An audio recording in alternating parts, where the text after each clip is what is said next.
Right, so this video, in this part of my autism series, I'm going to be making a response to one Professor Tony Attwood. Now, Professor Tony Attwood is a specialist in the field of autistic spectrum disorder, and he released a video on YouTube entitled "Could It Be Autism?", in which he reflects upon his experience with diagnosing young children with autism, observing the various differences in behavior they exhibit and the challenges that they face.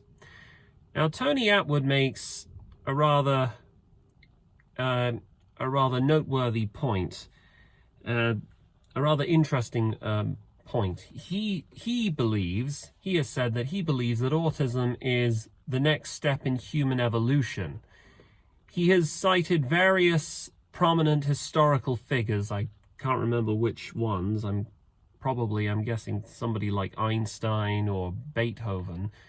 It's, maybe I'm just I'm wrong, but essentially his argument is that we need more autistic people because autistic people have the innovation and the ability to think outside the box because of their oblivious nature to the fact that they're inside a box and that they have specialized areas of intelligence that allow them to succeed in the world. I'm kind of paraphrasing and sort of adding my own interpretation here, but essentially he makes the key argument that autism is good. It is so good, we need more autistic people, and it's the next step in human evolution. Now, those are his words. So this video is going to be a response to that. Professor Tony Attwood, now I recognize that you are an expert who has spent quite some time dealing with children with the disorder, and you are certainly entitled to your opinion, and I don't want to take away anyone's right to express an opinion. However, what I will say in response, Professor Attwood, is that you speak without experience. You speak with authority on a subject that in reality, in my personal view, you don't know that much about. Now, what kind of person am I to talk to a lecturer and a professor of, is it behavioral science or psychology, who specializes in the field of autism, and to say to him he knows nothing? Well, I don't mean to say that he knows nothing. However, I think there's something crucial that's missing from his argument, and it's quite simple. It's that you're looking from an outside-in perspective, but you can't see it the way that somebody who has the condition can see things. There's a lot about autism that I feel gets mischaracterized. There's a lot of cultural sort of mimetic knowledge and stereotypes, I think, that surround the condition and the people that have it. But we let this cloud our judgment, and I feel like we have a misguided approach. I feel like people who believe this ought to consider the following. You see, not all autistic people are geniuses. Let's get that out of the way first off. Yes, it's true, there are some noteworthy people who have symptoms of what appear to be Aspergers or autistic spectrum disorder who have done remarkably very well for themselves. Elon Musk is one such example. A lot of people harp on about how geeky and how nerdy he is, how he has a tendency to say what he thinks at any given moment without considering the consequences, like the fact that he smoked a joint on the Joe Rogan podcast and his whole Tesla stock went down as a result, or the fact that he held a conference where he essentially made a message to all the big companies who didn't want to invest in his Twitter company, and he said to all of them, the advertisers, he said to all those advertisers that were boycotting him, he told them to go fuck themselves. Now, you would think normally that somebody like Elon Musk, someone with the net worth that he has, would be a bit more mindful of what he says, because when you have that much money and when you're an investor, the things you say matter. But yeah, no, Elon Musk is someone who's done very well for himself. People like Bill Gates and who else is there who might be... There's no doubt, right, that there's a subset of people on the spectrum who have a very specialized degree of intelligence in a particular field, which they've miraculously been able to make great use of, and it's served them very well. And these people have, well, their reputation indeed precedes them. But these people, I don't believe these people are any more representative of autistic people as a whole than they are of normal people, than they are of humanity. Autistic people are not like Sherlock Holmes. They're not like, you know, that main character from that American TV drama, The Good Doctor. These misunderstood geniuses who have a cold, calculating and logical understanding of human nature, yet who are somehow blindsided by displays of emotion and not sure how to handle it. That's just simply, that is an image. That's a projection of what many people want to believe, but there's so much more to it than that. You've got to understand that the word autism, it derives from the ancient Greek autos, meaning self. Essentially, that is what autism is. It's a preoccupation with oneself, with one's thoughts. It is an inability to make social connections, mainly due to the fact that one has a brain that is incapable of empathizing. Well, not empathizing. I mean, one that struggles with empathizing. One that is socially blind. Let's just say. It is called autistic spectrum disorder for a reason. It's not called autistic spectrum superpower or autistic spectrum power or autistic spectrum gift. Has everyone collectively forgotten this? Why is it when you see a little child in the mall throwing a massive tantrum, screeching unbearably, and their parents have to carry him off, take them into the car, and, you know, just give them time to calm down so that until the meltdown is over, do you think people look at that little child with envy and think to themselves, oh, goodness me, I wish my son would like that? No, they don't. Autism is not a superpower. It's a disability. It is a disability in the same way that having cerebral palsy is a disability. It's a disability in the same way that having a broken leg is a disability, except you don't have a broken leg, you have a broken brain.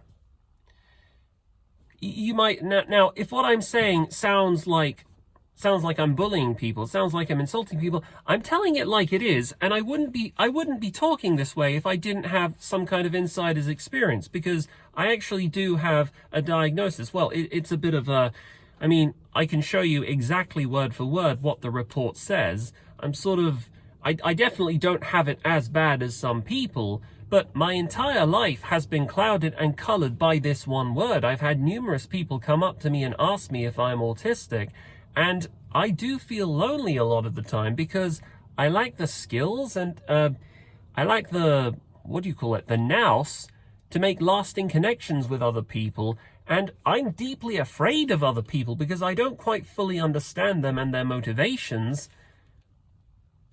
And I can't fully relax and be myself around them. I have to watch what I say, lest I end up saying something dumb and retarded that makes people quite wary around me and results in me being alone again. This is... Now, I realize, yes, autism is a very broad spectrum. It's become a spectrum now. It used to be that it was a singular condition of the mind where it was understood and straightforward. But now, our understanding of the condition has expanded, and there's a lot more people who tend to have it. But what do these people have in common? Okay, well, here are some interesting statistics you might want to consider. First of all, around 47, I think, that's according to a 2017 meta-analysis, I can show this to you if you want, around 47% of autistic adults have clinical depression. That's nearly half. Does this sound like a superpower to you? If autism is the next step in human evolution, then why does it seem like half of them feel lonely and depressed? And to add to that, actually, no, sorry, it's not 47%, it's something like 40%. 40% of autistic adults, personally, I suspect that it's way higher than that. Anyway, those are my thoughts. Around 47% of autistic people have symptoms that are that would be classified as generalized anxiety disorder. Now that's 47%. So nearly half of all autistic people have some kind of mental neurosis. This is not something that you would expect to see if we're talking about people who are gifted. Now, I've read this one study somewhere on the internet. I can't remember exactly who commissioned it or who authored the study, but the study, I suspect, is a fraud. That the study in question said that there's an inverse correlation between autistic people and intelligence. They make the argument that autistic people with higher IQ are more likely to be depressed. I think that's bullshit. I think that paper is an academic fraud, and I'll explain why. IQ, intelligence quotient, denotes your ability to solve cognitive problems. A measure of intelligence determines how you can use intelligence, how you can use logic to bypass things like social anxiety. If you can't intuit what another person is thinking or feeling, you can use your mind, you can use logic to work that out. Now, I think these are the kinds of people who turn out to be geniuses. These are the Elon Musks, who else is there? I don't know, Stephen Fry, maybe he's one of them, or Boris Johnson. These are the eccentric, wacky geniuses and the billionaire investors who, due to the way that their brains are wired, they have a very skewed intelligence that serves them very well in a specific niche because of the fact that we live mostly under a free market economy that is accommodating to people who have these very weird and very particular set of skills. But these people are a very small portion of the general population.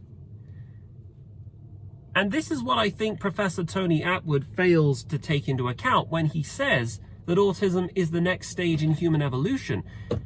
Go up to the average autistic person and ask them how they feel. Do you feel like you're a member of the master race? I can't speak for everyone, nor do I claim to represent the autistic community, even if there is such a thing, because I don't believe there is.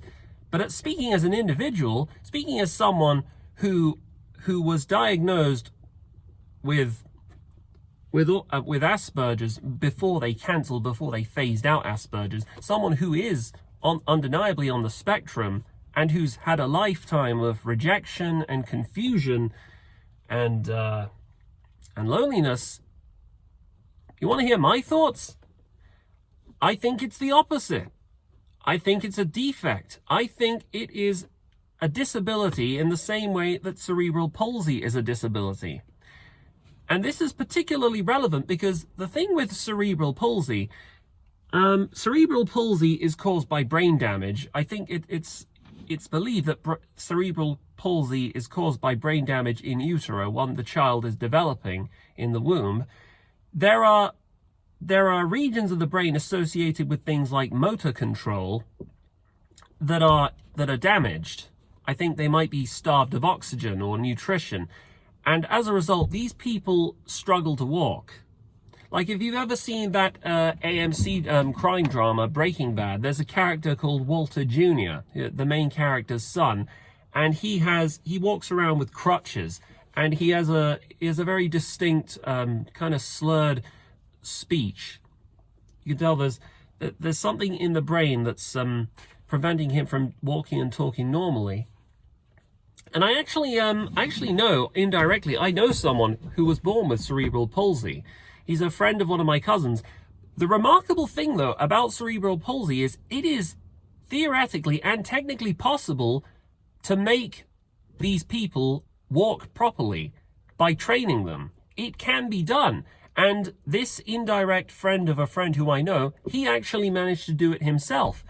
But the thing is about him, when he walks, he drags his foot a lot of the time as if he has some kind of a limp. Now, I think it's remarkable that he was able to coach himself into doing this. I think it is great that he was able to do that, but it still shows that there's something not quite right about his gait.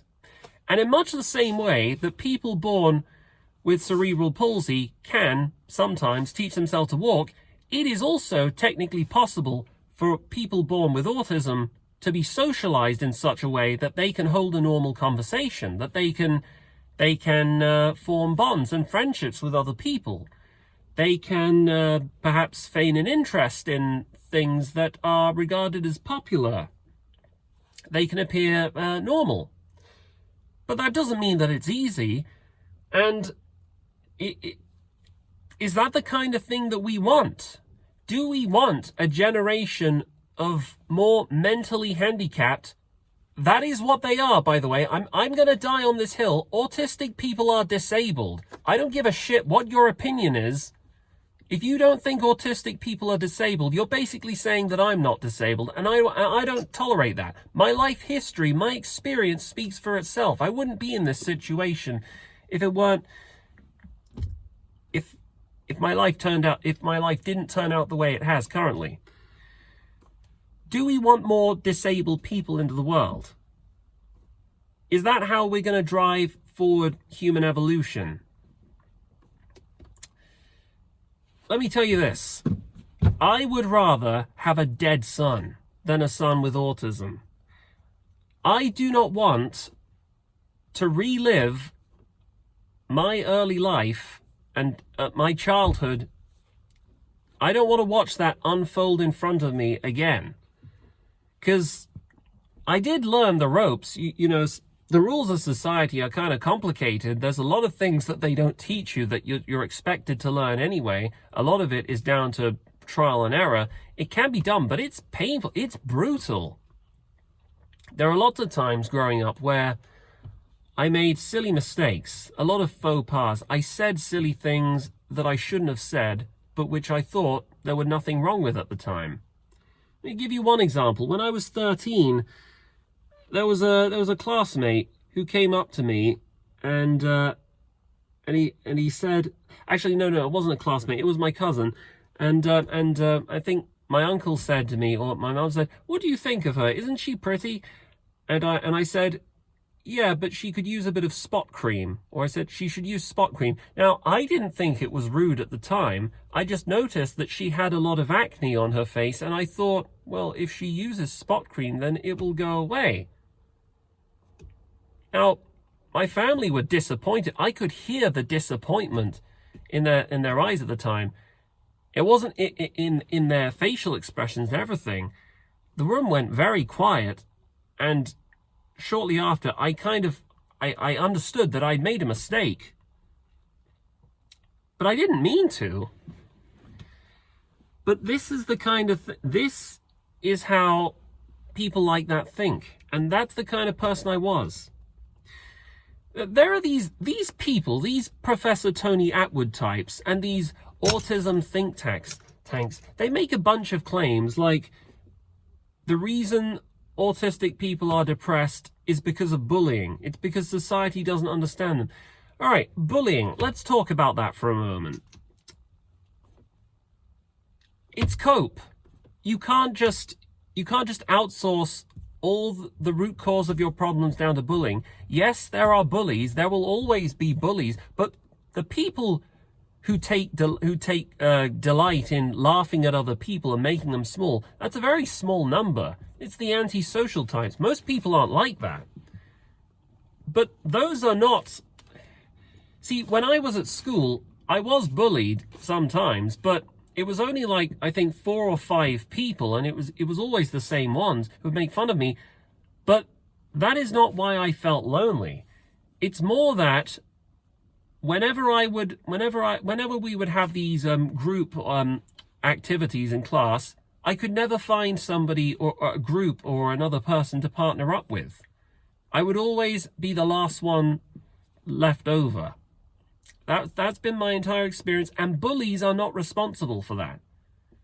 No one is.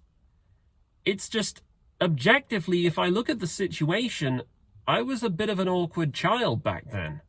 I didn't have a lot of friends, and if you sat next to me for about 5 minutes, you'd have understood why that was.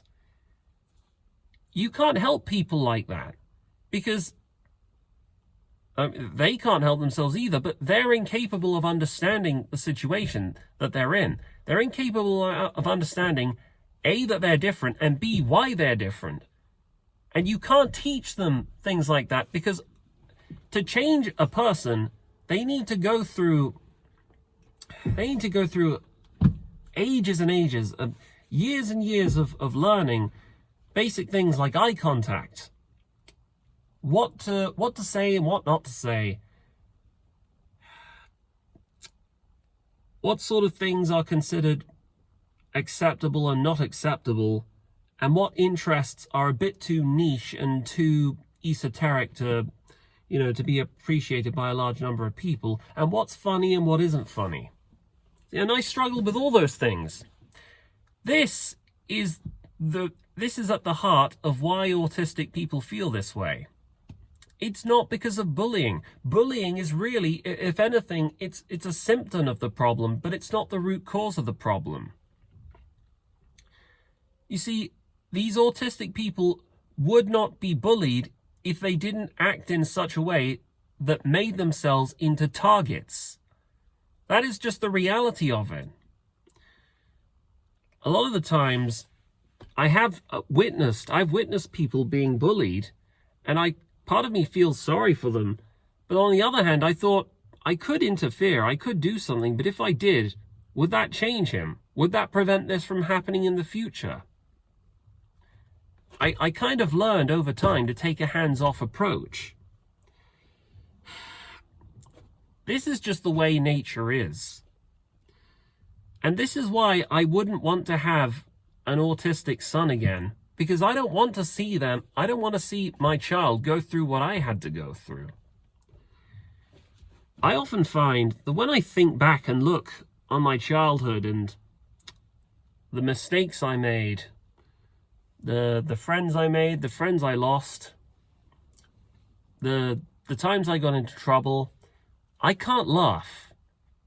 I can't look back and laugh at all the silly things I did, because deep in the back of my mind, there's always the fear. There's always this inescapable fear that if I'm not careful, if I lower my guard, it can happen again.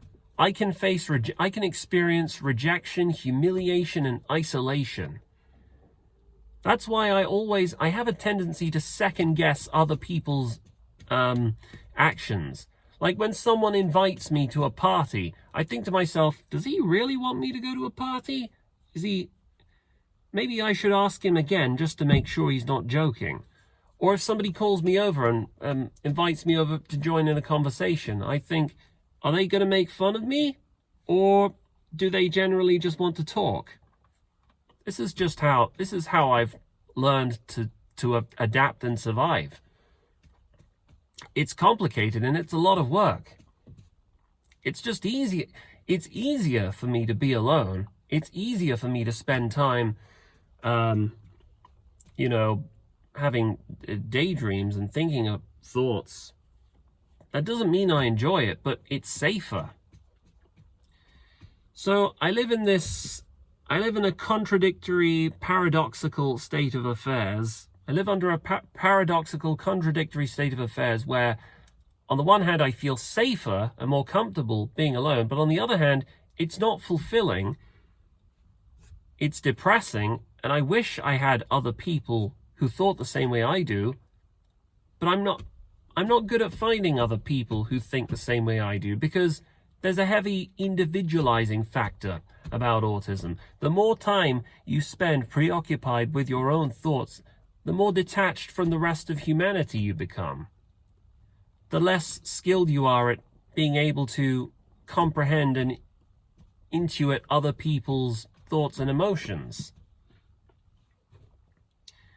But that is more or less the lived experience of a lot of people on the spectrum, and you'd probably have a hard time squeezing this out of them. But I suspect this is the main reason why so many autistic people have mental health neuroses like depression and anxiety. I've also read that autistic people are overrepresented in suicide attempts, and successful ones as well. Now, you mean to look me in the eye and tell me that this is what we call a superpower? This is the next stage in evolution? Are you serious? So no, Professor Attwood, I don't think you understand quite what it is that you're proposing. Autism is a disability. It's not something I asked to be born with. It's not something I'm happy with. It's more something that I've learned to cope with. We could change and reorient society to be more accommodating to the needs of these people, much in the same way that we could change society to accommodate the needs of other handicapped people, like those born in wheelchairs. But it's unrealistic to expect that the whole world will do that on its own. It's unrealistic. Like, if somebody is born blind, it's not reasonable or fair to blame humanity for having books that blind people can't read. That's just the way things are. Autistic people are not normal.